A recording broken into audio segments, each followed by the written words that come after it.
అందరికీ నమస్తే. ఏపీ రాజకీయాలు ఒక 2-3 డేస్ నుంచి మొత్తం ప్రొఫెసర్ నాగేశ్వర్ గారి చుట్టూ తిరిగినవి మనం చూస్తున్నాం. ప్రొఫెసర్ నాగేశ్వర్ గారు వర్సెస్ పీకే గారు వర్సెస్ చంద్రబాబు నాయుడు గారు. అసలు రాజకీయాలు ఏంది? నాగేశ్వరరావు గారు ఒక మాట అన్నాడు, ఆయన వెనుకకు తీసుకున్నాడు. బట్ రాజకీయం ఏంది దీనిలో జరిగిన వ్యవహారం ఏంది? దీనిలో పవన్ కళ్యాణ్ చాలా తెలివిగా వ్యవహరించండు, నాగేశ్వరరావు సార్ కూడా చాలా తెలివిగా వ్యవహరించండు.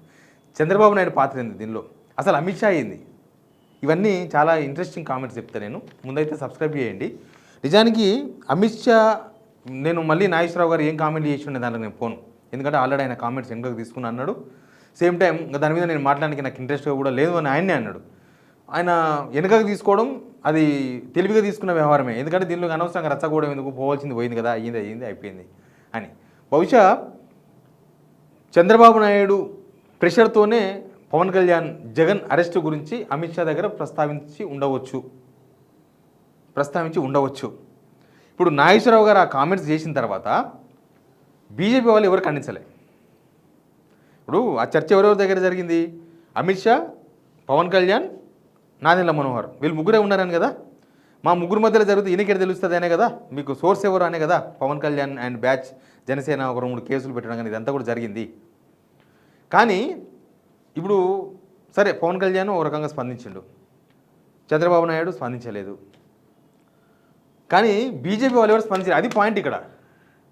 వాళ్ళు అమిత్ షానే బహుశా ఈ చర్చ జరగాలని కోరుకున్నాడేమో, ఈ చర్చ జరగాలని. ఎందుకు అంటే దానికి చాలా పాలిటిక్స్ ఉంటాయి. పాలిటిక్స్ బయటికి కనిపించే పాలిటిక్స్ కాదు, లోపల చాలా రకరకాల పాలిటిక్స్ ఉంటాయి. ఇప్పుడు నాగేశ్వరరావు సార్ చేసిన కామెంట్స్లో కాపులు ఒక రకంగా, అక్కడ క్యాస్ట్ పాలిటిక్స్ ఎక్కువ కాబట్టి నేను కూడా క్యాస్ట్ తీస్తున్నా. కాపులు ఒక రకంగా అర్థం చేసుకున్నారు, తప్పు అర్థం చేసుకున్నారు. తర్వాత కమ్మలు తప్పుగా అర్థం చేసుకున్నట్టు అనిపించింది. ఏమనిపించింది వాళ్ళకంటే, అంటే నా ఈ అబ్జర్వేషన్, పవన్ కళ్యాణ్ వరుసగా మాట్లాడిన మాటలు కానీ వాళ్ళు సోషల్ మీడియాలో అన్నీ చూసిన తర్వాత చెప్తున్నాను నేను.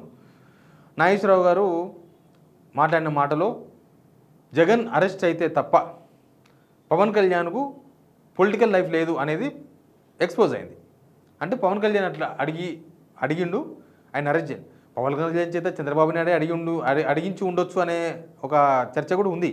ఎందుకంటే బీజేపీకి దగ్గర చంద్రబాబు నాయుడు అంతకుముందు ముఖ్యమంత్రిగా ఉన్నప్పుడు 2014 నుంచి 19 వరకు ముఖ్యమంత్రిగా ఉన్నప్పుడే జగన్ను జైలు వేయించాలి బీజేపీతో, ఆయన బీజేపీతో ఉన్నాడు కదా అప్పుడు, జగన్ను జైల్లో వేయించాలి అని చాలా ప్రయత్నాలు చేసినట్టు. ఇదంతా కూడా చాలా రోజులకి వెళ్ళి ఢిల్లీ సర్కిల్లో ఉన్న చర్చ, ఏపీ రాజకీయాల్లో ఉన్న చర్చ, బీజేపీలో ఉన్న చర్చ. ప్రయత్నం చేస్తే వాళ్ళు జగన్ను జైల్లో వేసే విషయంలో వాళ్ళకి ఇంట్రెస్ట్ లేదు. ఇక అడిగి వదిలేసినాడు చంద్రబాబు నాయుడు.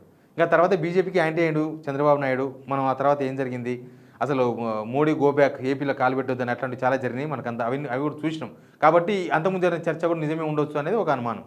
పొలిటికల్లో చాలా చర్చలు జరుగుతాయి, జరగవు, కొన్నిసార్లు ఇండైరెక్ట్గా జరుగుతాయి, కొన్నిసార్లు డైరెక్ట్గా జరుగుతాయి. దీన్ని ఏది కాదనలేము, ఏది అవునలేము, అట్లాంటి సిచ్యువేషనే ఉంటుంది. అయితే బహుశా చంద్రబాబు నాయుడు ప్రెషర్తోనే పవన్ కళ్యాణ్ అడిగి ఉండవచ్చు.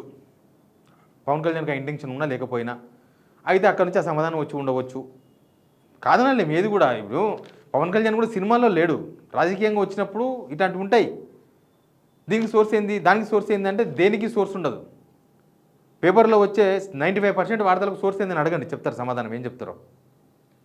నాగేశ్వరరావు సార్ ఎందుకులే ఈ గలాట అంత, ఎందుకు ప్రశాంతంగా నా పని. ఆయనకు పవన్ కళ్యాణ్కు కూడా శత్రువేం కాదు ప్రొఫెసర్. ఎందుకంటే ప్రొఫెసర్తో పెట్టుకోవడం వల్ల పవన్ కళ్యాణ్ 4 ఓట్లు వచ్చేది లేదు, 4 ఓట్లు పోయేది లేదు. ఎందుకంటే ఆయన ఏం రాజకీయంగా, ఆయన ఫుల్ టైం పొలిటీషియన్ ఏం కాదు. Nageswara Rao sir full time politician కాదు, part time politician. Communist party part time politician. ఆయన పవన్ కళ్యాణ్ను టార్గెట్ చేసి జగన్కు మేలు చేయాలి అని ప్రొఫెసర్ నాగేశ్వర్ సార్ అనుకుని కూడా ఛాన్స్ లేదు. వాళ్ళు పేటీఎం బ్యాచ్ అని అందరితో మాట్లాడేసింది. కానీ అంత దిగజారే వ్యక్తి అయితే ఏం కాదు. ఆయనకు అవసరం లేదు, జగన్ను లేపాల్సిన అవసరం ఆయనకి ఏముంటుంది, వీళ్ళకి నష్టం చేసిన అవసరం ఏముంటుంది. ఒక పొలిటికల్ విషయం అది. రాజకీయంగా చర్చలు ఎప్పుడు అట్లే జరుగుతాయి. ఇప్పుడు పవన్ కళ్యాణ్ చంద్రబాబు నాయుడును కల్పించే వ్యవహారం ఏమైనా బహిరంగంగా జరిగిందా బీజేపీతో? ఎక్కడో ఇంటర్నల్గా జరిగింది. అన్నీ అయిపోయిన తర్వాత, చర్చలు అయిపోయిన తర్వాత బయటకు వచ్చింది వ్యవహారం. కానీ ముందు చాలా చర్చలు జరిగినాయి కదా, అప్పుడు పేపర్లో వార్తలు రాసినారు కదా. ఎవరు సోర్స్? పవన్ కళ్యాణ్ చెప్పిండా, అమిత్ షా చెప్పిండా, మోదీ చెప్పిండా? కాబట్టి అది కాదు. పవన్ కళ్యాణ్ రాజకీయంగా ఒక డిప్యూటీ సీఎంగా ఉన్నాడు, ఒక రాజకీయ పార్టీ అధ్యక్షుడు. కాబట్టి ఆయన దీన్ని ఏదో సినిమా భాషలో మాట్లాడడం, సినిమా పరంగా ఏదో సినిమా హీరో వ్యవహరించినట్టుగా వ్యవహరించడం కరెక్ట్ కాదు. అది ఆయనకే ఇబ్బంది. ఇక్కడ ఈ ఎపిసోడ్కి వద్దాం మళ్ళీ. కాపులేమో జగన్ అరెస్ట్ అయితే తప్ప పవన్ కళ్యాణ్కు రాజకీయ జీవితం లేదా అన్నట్టుగా ఒక తప్పుడు అర్థం చేసుకున్నారు.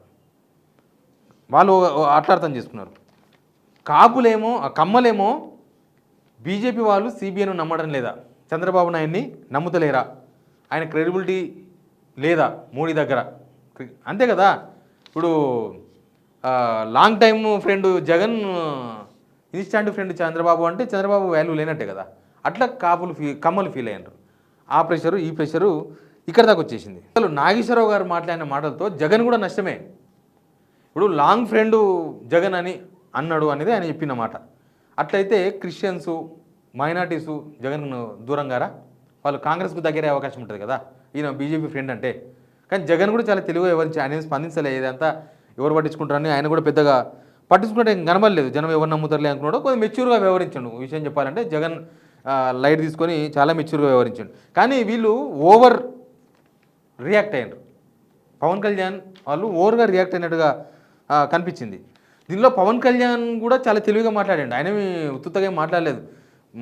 ప్రొఫెసర్ మీద గౌరవం ఉందని మాట్లాడుతూనే అట్లా కాదు ఇట్లా కాదని మాట్లాడుతున్నాయి. నాకు తెలిసి పవన్ కళ్యాణ్ మేము వదలము అన్నాడు కదా, భరిస్తాం సహిస్తాం కానీ వదలమని. నాకు తెలిసి ఆ మాట అనేది చంద్రబాబు నాయుడు టీంనేమో అనిపించింది నాకు. ఎందుకంటే నేను అందుకే చెప్పిన ఫస్ట్ ఈ వీడియోలోనే, పవన్ కళ్యాణ్ శత్రువు ప్రొఫెసర్ కాదు. ప్రొఫెసర్తో పెట్టుకోవడం వల్ల పవన్ కళ్యాణ్కు ఒక ఓటు రాదు, అంతే సింపుల్.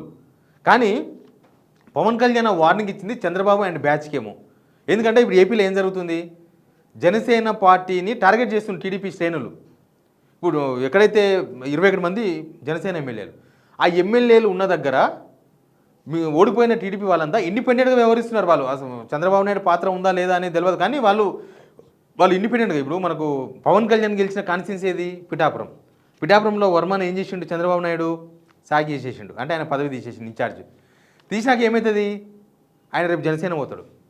ఇప్పుడు 21 మంది జనసేన ఎమ్మెల్యేలు ఉన్న దగ్గర టీడీపీ ఇన్ఛార్జ్లు ఎవరైతే వ్యవహరిస్తున్నారో వాళ్ళలో ఒక 10 నుంచి 15 మంది వైసీపీ పోయే అవకాశం ఉంటుంది. అలా వైసీపీ పోతే గెలిచే అవకాశాలు కూడా ఎక్కువనే ఉంటాయి. అంటే జనసేన పార్టీ నెక్స్ట్ ఎలక్షన్స్లో ఉండకూడదు అని చంద్రబాబు నాయుడు కోరుకుంటున్నాడు. ఆ పార్టీ ఉంటే ఆయనకి ప్రమాదం. ప్రాంతీయ పార్టీలు రావడం అనేది చంద్రబాబు నాయుడికి ఇష్టం ఉండదు, ఎందుకంటే ఆయనది ఒక ప్రాంతీయ పార్టీ. కాబట్టి ఇంకొక ప్రాంతీయ పార్టీ, అది కూడా బీజేపీ సపోర్టెడ్ ప్రాంతీయ పార్టీ, బీజేపీ వాళ్ళ ఏపీలో ఎంకరేజ్ చేయాలనుకుంటే చంద్రబాబు నాయుడు కాదు, జగన్ కాదు, పవన్ కళ్యాణ్ ఎంకరేజ్ చేస్తారు వాళ్ళు. కాబట్టి ఆ సపోర్ట్తోన టీడీపీనే కొట్టేస్తే, అందుకే జనసేన పార్టీ గెలవద్దని 100% కోరుకుంటారు. రాజకీయాలు ఎవరైనా రాజకీయాలు చేస్తారు. రాజకీయాలు అంతా పవిత్రమైనవి, అంత చెడ్డవి, అంత దుర్మార్గమైనవి అన్నీ ఉంటాయి రాజకీయాల్లో. కాబట్టి నెక్స్ట్ ఎలక్షన్స్లో జనసేన గెలవకుండా చూసే దానిలో చంద్రబాబు నాయుడు పక్కా ఉంటాడు. అందుకే బహుశా పవన్ కళ్యాణ్ వార్నింగ్ కూడా ఆ బ్యాచ్కేనేమో, భరిస్తాం సహిస్తాం పని చేస్తామని బహుశా అనిపించింది నాకు. అట్లా ప్రభుత్వ వ్యతిరేకత పెరిగింది ఏపీలో, ఆ వైఫల్యాల మీద చర్చ జరగొద్దని బహుశా ప్రొఫెసర్ మాట్లాడిన మాటలను టీడీపీ జనసేన ఇద్దరు కలిసి మొత్తం రాజకీయ రంగు పులిమేసి దానికి మొత్తం దాన్ని ఎక్కువ చేసే ప్రయత్నం చేసేదేమో. అట్లాంటి చర్చ ఏపీలో కూడా ఉంది. అసలు అంశం మీద చర్చ జరగకుండా డైవర్షన్ చేసే ప్రయత్నం. బహుశా జగన్ ఇది గమనించే మాట్లాడలేదేమో, కానీ మాట్లాడితే బాగుండే డైవర్షన్ కోసం అని. ఎనీవే, ప్రొఫెసర్ నాగేశ్వరరావు గారు మాట్లాడిన మాటల వెనుక చాలా చాలా చాలా చాలా వ్యవహారాలు ఉన్నాయి, రాజకీయ వ్యవహారాలు. ఇవన్నీ కప్పిపుచ్చుకోనికి ఇంకా వేరే మాట్లాడుతున్నట్టుగా అనిపిస్తుంది. బట్ దీన్ని ఎవరూ ఖండించకపోవడం, బీజేపీ నుంచి ఎవరూ ఖండించకపోవడం అనేదే దీనిలో ఒక పెద్ద లూప్ హోల్ లాగా అనిపిస్తుంది. Please subscribe.